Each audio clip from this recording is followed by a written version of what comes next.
اللہم انی اسألک بانی اشہد انک انت اللہ لا الہ الا انت الاحد الصمد الذی لم یلد ولم یولد ولم یکن لہ کفوا احد۔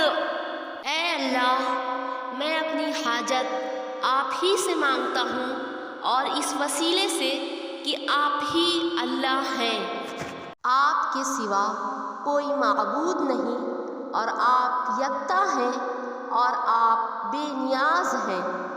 اور اے اللہ، آپ ہی وہ ذات ہے جو کسی کی اولاد نہیں اور آپ ہی وہ ذات ہے جس کی کوئی اولاد نہیں، اور اے اللہ، آپ ہی وہ ذات ہے جس کے برابر کوئی نہیں ہے۔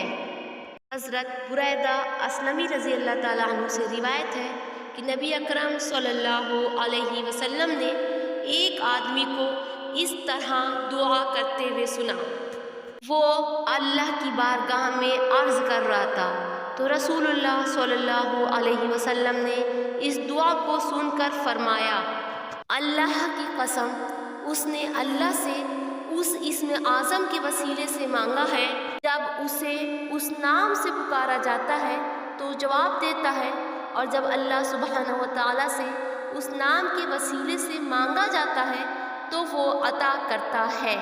اسم اعظم ہے، اور اسم اعظم کے ساتھ جب اللہ سبحانہ و تعالیٰ کو پکارا جاتا ہے اور کوئی دعا مانگی جاتی ہے تو اللہ سبحانہ و تعالیٰ ضرور اور بالضرور قبول کرتا ہے۔ یہ رمضان کا مہینہ چل رہا ہے، اور رمضان کے مہینے کا ہر لمحہ برکت سے اور رحمت سے بھرا ہوا ہوتا ہے۔ اللہ کی رحمتیں بارش کی طرح برستی ہیں۔ رمضان کا مہینہ دعا کی قبولیت کا مہینہ ہے، اور خصوصی طور پر جب رمضان کے مہینے میں اللہ سبحانہ و تعالیٰ کو اسم اعظم سے پکارا جائے گا تو وہ نور علی نور ہوگا۔ ہماری اور آپ کی دعائیں ضرور اور بالضرور قبول ہوں گی۔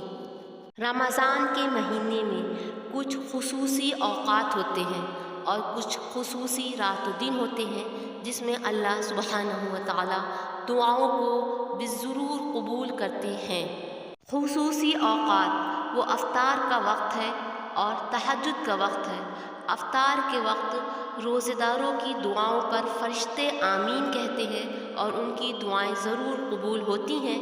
اسی طرح سے تہجد کے وقت اللہ تعالیٰ آسمانی دنیا پر آ جاتے ہیں اور اعلان لگاتے ہیں، کوئی ہے مغفرت کا چاہنے والا کہ میں اس کے گناہوں کو معاف کروں، کوئی ہے اپنی حاجتوں کو پورا کروانے والا کہ میں اس کی حاجت کو پورا کروں۔ تو لہٰذا اگر اپنی دعا کو قبول کروانا ہے تو تہجد کے وقت میں اور افطار کے وقت میں ان الفاظ کے ساتھ اللہ سبحانہ و تعالیٰ سے مانگا جائے تو بالضرور اور بالضرور اور انشاءاللہ اور ثم انشاءاللہ دعا ضرور قبول ہوگی۔ دعا کو ایک بار پھر سمجھ کے پڑھیں تاکہ دعا صحیح الفاظ کی ادائیگی کے ساتھ پڑھی جائے۔